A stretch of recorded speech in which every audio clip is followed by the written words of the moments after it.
Ça devait être juste un autre trajet. Un banal départ en famille, où la plus grande inquiétude consiste à empêcher les enfants de renverser leur jus sur les sièges ou de se chamailler pour la place près de la fenêtre. Les encas attendaient au frais dans la glacière. Les dessins animés tournaient à l'arrière. Et 5 heures de route s'ouvraient devant nous, jusqu'à un repas de famille près de la frontière belge. Rien d'extraordinaire.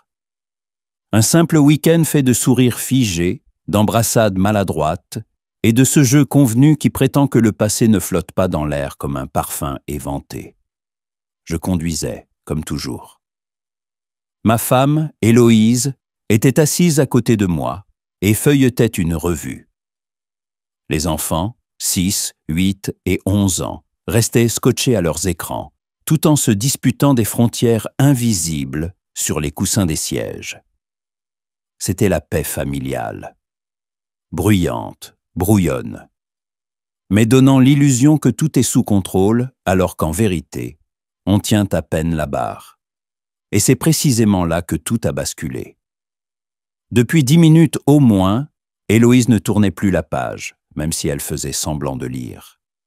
Je voyais ses doigts agripper machinalement la couverture, de plus en plus fort. Sa voix est devenue grave et tendue. « Gabriel, quitte l'autoroute, tout de suite. » J'ai cligné des yeux, encore au rythme du grondement de l'A1. « Pardon ?» ai-je demandé avec un demi-sourire, attendant une plaisanterie. Ce n'en était pas une.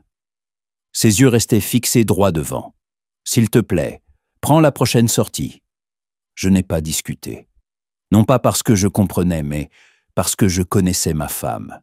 Elle ne panique pas. Elle n'est pas sujette aux crises.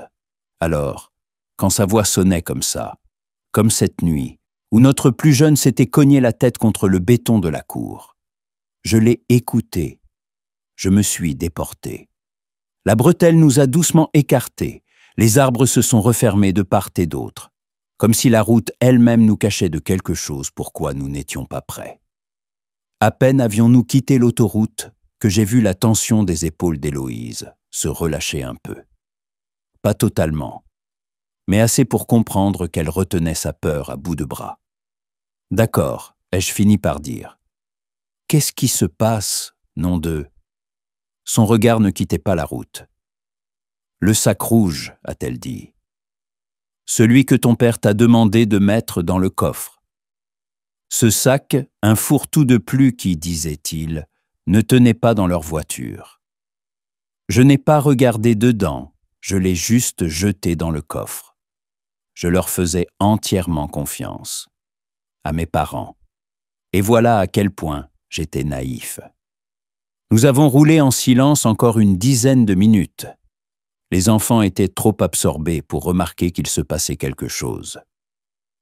Puis, Héloïse a montré du doigt. « Tourne ici. » C'était une voie de service abandonnée, presque envahie par les herbes.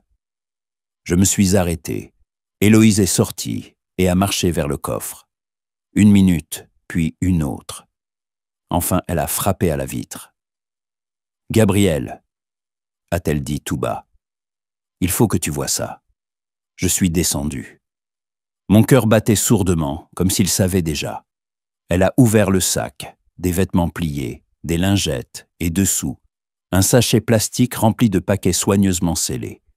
Des dizaines de paquets. Pas des vitamines, pas de la toilette. Autre chose, quelque chose qu'on ne transporte pas sans raison, quelque chose qui, en un instant, a effacé ma confiance en mes parents. Ma bouche s'est asséchée. « Ils ont mis ça dans notre voiture », ai-je soufflé. « Avec nos enfants. » Héloïse a hoché la tête, le visage figé, comme si une digue de volonté retenait toutes ses émotions. « Je n'en étais pas sûr », a-t-elle dit. Mais quand il t'a tendu le sac, il a détourné les yeux trop vite. Je n'arrivais plus à chasser ça de ma tête. J'ai refermé la fermeture, claqué le coffre et suis resté immobile dans le silence, laissant les faits retomber comme la poussière après une explosion. Toutes les illusions que je me construisais sur mes parents, qu'ils n'étaient qu'imprudents avec l'argent, seulement maladroits dans les sentiments, se sont écroulées d'un coup. Ce n'était pas de l'étourderie, ni du désespoir. C'était une trahison, déguisée en confiance. Nous sommes remontés en voiture. Nous avons roulé en silence, kilomètre après kilomètre. Mes mains tremblaient sur le volant. Le souffle d'Héloïse restait saccadé. Nous ne quittions pas seulement la route. Nous nous éloignions de quelque chose de pourri jusqu'au cœur, de ce qui, trop longtemps, avait porté le masque de la famille. À la première station-service, nous avons jeté le sac dans une benne, sans trace, sans parole, et c'est seulement là que j'ai réussi à reprendre mon souffle. Nous ne sommes pas rentrés tout de suite. Nous avons roulé des heures, en silence, laissant le marquage au sol se fondre en un rythme supportable. Les enfants se sont endormis derrière, sans comprendre que le voyage avait viré de la réunion de famille à une méditation muette. Héloïse regardait par la fenêtre, les bras croisés, le corps encore tendu, comme si elle nous protégeait d'une menace invisible. Je repassais tout en boucle. Le poids du sac, le regard de mon père, son léger sourire devenu une lame. Nous nous sommes arrêtés dans une station d'un bourg sans nom. Pendant que je faisais le plein, Héloïse est sortie, est revenue avec 2 cafés et un silence que je n'ai pas osé rompre. Nous sommes restés là sur le parking, le moteur tournant, le chauffage ronronnant. Et alors elle a parlé. Il savait très bien ce qu'il faisait. Sa voix était rauque mais sûre. Ils ont mis ça dans la voiture avec nos enfants. Ils connaissaient le risque et ils l'ont pris quand même. J'ai hoché la tête lentement, non pas parce que j'étais prêt à approuver, mais parce que je cessais enfin de nier ce que je sentais depuis longtemps au fond. Mes parents avaient toujours vécu sur le fil, financièrement, émotionnellement, moralement. Mais là, c'était autre chose. C'était un délit. C'était une trahison de celles qui ne font pas seulement mal. Elle te change. Qu'est-ce qu'on fait maintenant? Ai-je demandé.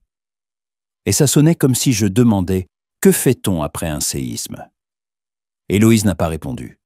Elle a simplement effacé de son téléphone tous les contacts de ma famille, puis m'a regardé et a dit « Tu devrais faire pareil. » Je suis resté longtemps devant l'écran. Mon doigt planait au-dessus du numéro de ma mère. Celui que je composais quand j'avais besoin d'un appui. Celui qui ressemblait désormais à une bombe à retardement. J'ai appuyé sur « Supprimer ». Cette nuit-là, nous avons pris une chambre dans un petit hôtel de bord de route au nom de jeune fille d'Héloïse. Ça sentait l'eau de Javel et le papier peint fatigué. Mais on s'y sentait en sécurité. Nous avons commandé une pizza de la pizzeria d'en face, couché les enfants dans un lit. Et nous nous sommes allongés dans l'autre, les yeux au plafond. Sans geste, sans sommeil. Je pensais être responsable, ai-je chuchoté. Être l'appui. Héloïse a tourné la tête vers moi. Tu es l'appui. C'est précisément pour ça qu'on n'est pas en garde à vue. Les jours suivants, nous avons défait en silence tous les liens qui nous rattachaient à mes parents. J'ai appelé mon supérieur, annoncé que je prenais une semaine. Il n'a posé aucune question. Il m'a seulement dit de prendre soin de nous. Pour Héloïse, c'était plus compliqué. Elle a démissionné sans hésiter. Je trouverai autre chose. Un endroit où je n'aurai pas à sourire quand j'ai envie de crier. Nous avons bloqué les numéros, effacé les anciennes photos du nuage, brûlé les ponts et laissé retomber la cendre. Mais les appels nous retrouvaient par d'autres voix, numéros masqués, cousins lointains que nous n'avions pas entendus depuis des années et des messages vocaux qui se voulaient innocents mais craquaient sur les bords. Mon oncle a laissé « Ta mère ne se remet pas. Elle dit que vous avez disparu, tout simplement. » Disparu. Voilà leur version. Pas ce qu'ils ont fait, pas la vérité, mais que nous avions exagéré, fui, fait des vagues. Un soir, Héloïse et moi étions à table à écouter ces messages, l'un après l'autre. À la fin, mes mains tremblaient, un mélange de colère et de douleur. Héloïse a posé sa paume sur la mienne. Nous ne sommes ni fous ni cruels. Nous protégeons notre famille de gens qui ne savent pas se protéger eux-mêmes, et encore moins les autres. J'ai acquiescé, parce que le dire à voix haute me faisait trop mal. Mais je savais, elle avait raison. C'est là que la dernière goutte est tombée. L'enseignante de mon enfant a appelé pour vérifier. Vos parents ont dit qu'ils viendraient chercher les enfants aujourd'hui. Mon sang s'est glacé. Hors de question, ai-je répondu, la voix brisée. Il leur est formellement interdit d'approcher mes enfants. J'ai filé à l'école plus vite qu'il n'aurait fallu. Mon cœur cognait, ma poitrine se serrait. Les enfants allaient venant bien. Un peu interloqués, mais indemnes. J'ai signé tous les documents nécessaires pour que cela ne se reproduise plus jamais. Ce soir-là, quand les enfants dormaient déjà, Héloïse et moi étions assis sur le perron. Les étoiles brillaient haut, et la nuit avait une douceur inhabituelle. « Il faut qu'on parte », ai-je dit. Vraiment partir. Pas juste se cacher un moment. Partir pour de bon. Héloïse m'a regardé avec ce même regard qu'elle avait eu le jour où j'avais dit pour la première fois que je voulais des enfants. Il y avait autant de peur que de foi. « Où ça ?» a-t-elle demandé. « Dans le sud, à Avignon », ai-je répondu. « Mon entreprise y a un bureau. Ton frère habite pas loin et les écoles sont bonnes. Un nouveau départ. » Elle a hoché la tête lentement. « Faisons-le. » Et voilà. Pas de scène dramatique, juste une décision calme, mais irrévocable. Nous avons vendu la maison, emballé l'essentiel, dit aux enfants que c'était une aventure, un nouveau chapitre.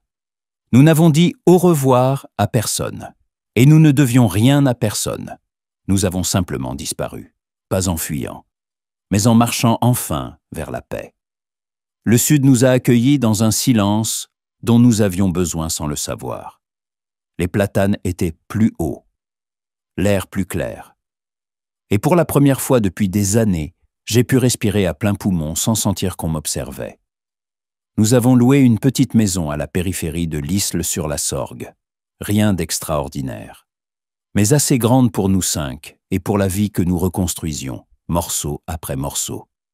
Héloïse a trouvé un emploi à mi-temps dans une librairie qui sentait la cannelle et le papier vieilli.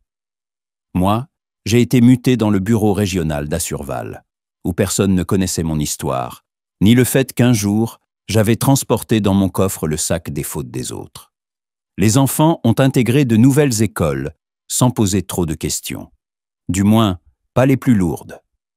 Parfois, la petite demandait pourquoi les grands-parents n'appelaient plus, et Héloïse détournait doucement la conversation, avec une grâce que je ne possédais pas.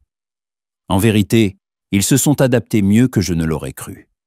Le plus difficile, c'était moi. La nuit, quand la maison se figeait et que le grésillement lointain des grillons emplissait l'espace où autrefois vivait l'inquiétude, je restais éveillé, fixant le plafond et repassant les scènes qu'on ne peut plus réécrire. Je voyais encore le sourire de mon père, la main de ma mère sur mon épaule, le sac rouge glissant dans le coffre comme s'il y appartenait. Je me répétais que nous avions bien fait, encore et encore, comme un mantra auquel moi-même j'avais du mal à croire. Un samedi, j'ai accompagné Thibaut, mon aîné, à son match de foot. Il se tenait sur le terrain, sous un ciel bleu immense, plissant les yeux contre le soleil, et le ballon paraissait trop grand entre ses pieds. Et soudain, j'ai compris une chose. Toute la journée, je n'avais pas pensé une seule fois à mes parents. En le voyant rire, maladroit, taper dans le ballon, j'ai senti pour la première fois, depuis longtemps, que nous construisions quelque chose de vrai, de nôtre. Cette nuit-là, je n'ai pas rêvé du passé. J'ai dormi profondément, comme un enfant, quand le monde semble encore sûr. Mais la paix a ce trait perfide, elle t'incite à baisser la garde. 3 mois après le déménagement, j'ai reçu un courriel qui m'a glacé les mains. Il venait de ma sœur. Objet. Urgent. J'ai failli le supprimer, mais la curiosité, ou la faiblesse, ou les deux, m'a poussé à l'ouvrir. Le message était confus, plein de fautes et de phrases inachevées. Mais l'essentiel était clair. Nos parents avaient été arrêtés en tentant de franchir la frontière belge, leur voiture remplie de marchandises illégales. Pas d'intermédiaire cette fois, pas de proches à manipuler. Juste eux, leur audace et un coffre plein de preuves. Ma sœur suppliait. « Ils ont besoin d'un avocat », écrivait-elle. « C'est grave. Ils risquent la prison. Tu ne peux pas rester sans rien faire. » Je suis resté longtemps devant l'écran, le cœur battant fort. Héloïse m'a trouvé dans la cuisine et m'a demandé si tout allait bien. Je lui ai tout raconté. Elle n'a pas sursauté. Elle a seulement demandé « Qu'est-ce que tu veux faire ?» Et moi-même j'ai été surpris de ma réponse. Rien. Je ne voulais ni vengeance ni justice. Je voulais la paix. J'ai répondu à ma sœur en une seule phrase. Je suis déjà venu une fois. Il n'y en aura pas une deuxième. Et ce n'étaient pas des paroles en l'air. Pour la première fois de ma vie, je ne me sentais pas coupable de protéger ma famille plutôt que de réparer la catastrophe des autres. Une semaine plus tard, un cousin, je ne sais comment, a retrouvé mon numéro. Il a laissé un message plein de reproches et d'avertissements sur le fait qu'on ne tourne pas le dos à son sang. Je l'ai écouté, supprimé, éteint le téléphone. Et je suis sorti dans le jardin jouer au ballon avec Thibaut. Voilà ce qui comptait désormais. La vie que nous bâtissions. Les enfants que nous élevions honnêtes, courageux, libres. Une maison où rien ne sentait le secret. Parfois, des échos du dossier de mes parents me parvenaient. Des murmures du vieux quartier filtraient sur les réseaux, comme des interférences. Je ne cherchais pas à en savoir plus. Je n'en avais pas besoin. Je savais qui ils étaient. Mais plus important encore, je savais qui j'étais. Et pour la première fois de ma vie, c'était suffisant. 6 mois après leur arrestation, la vie dans le Sud avait pris la forme que je n'aurais jamais osé rêver.